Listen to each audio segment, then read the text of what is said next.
I don't know if there is or not, young man. I'll be honest, I don't know. Okay. But I wasn't wrong about coal burning piece of scrap. No, I don't know. Hey, 7% energy efficient.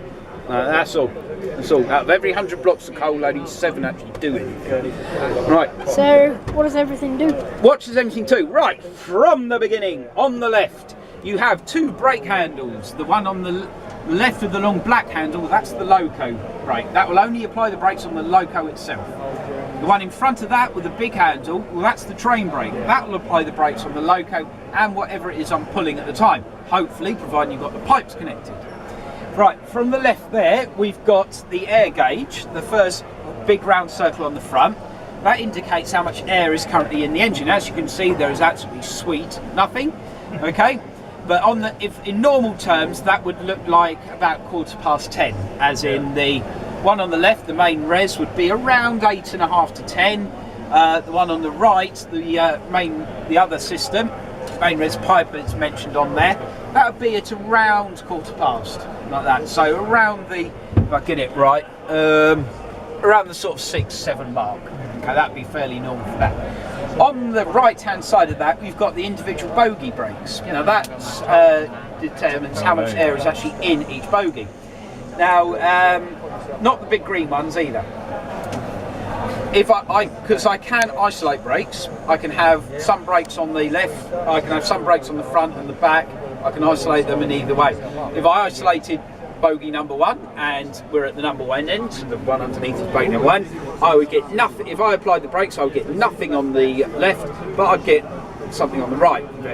So that helps me with fault finding. If there's no air in something when I haven't isolated it, there's an issue underneath, and I will go forward from that. Now, the one on the right of that, that's the brake pipe. That's the main one in a sense, because that will tell me how much air is in the system. Now, 5 bar is around 72.5 psi, because it's 14.5 in every bar. So that once that's, I need 5 to get it to move. If it's anything lower, it means I've got I'm either applying the brakes or there's maybe a fault in the system. So again, that will tell me the main thing. If it goes below a certain level, then the low main res governor will stop me getting power, so I won't be able to apply power at all. And that is when there's a fault within the system, and you're doodad, basically. On the right of that, that's the driver's reminder appliance. That is what we press when we sit at a red signal, and if I for any reason wanted to move off without checking that the signal was clear or anything else, it would stop the power being applied to the motors. So that's why it's called the DRA, or the driver's reminders appliance. On the right of that, well, that's the amount of electricity.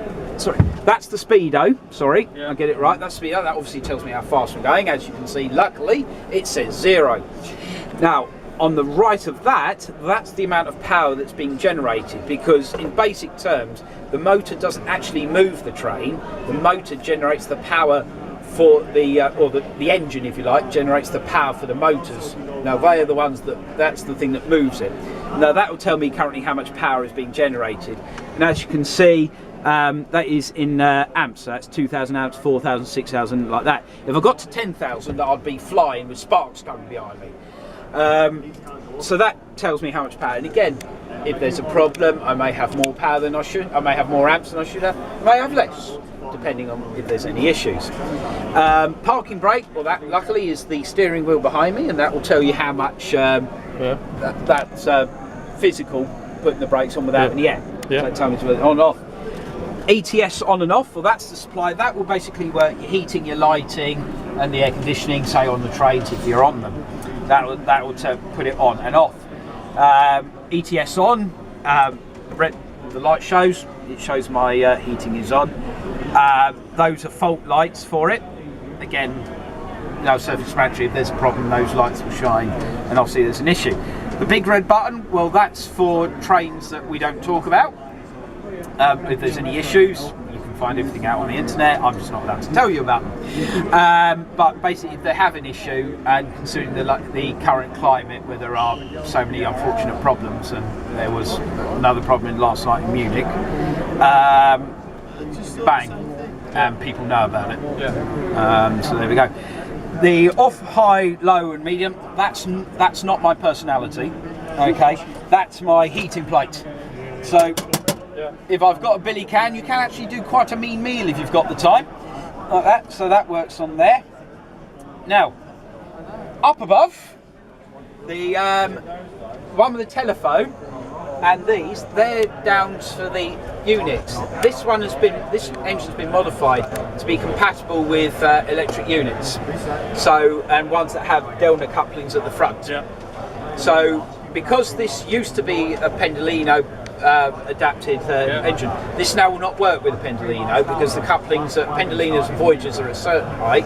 Yeah. You'll find that EMUs are a lower height, and there is no give. It is a solid forward and a solid thing, so there's no give.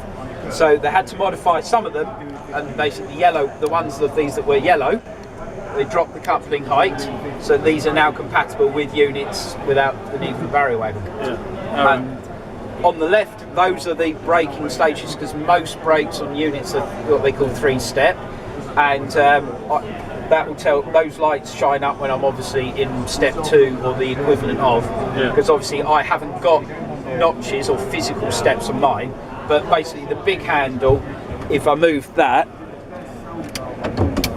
if it's in the middle like that, that would basically be notch 2 on a unit.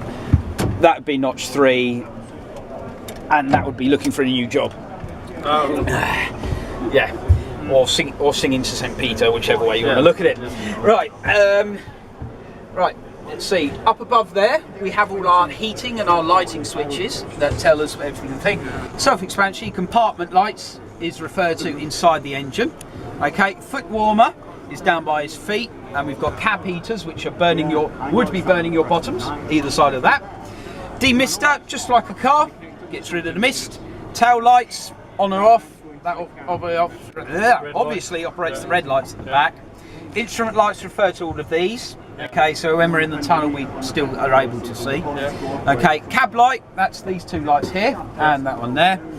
And this operates the lights in the front. Now, the good thing about this is I can tell how my lights are without having to get out the cab.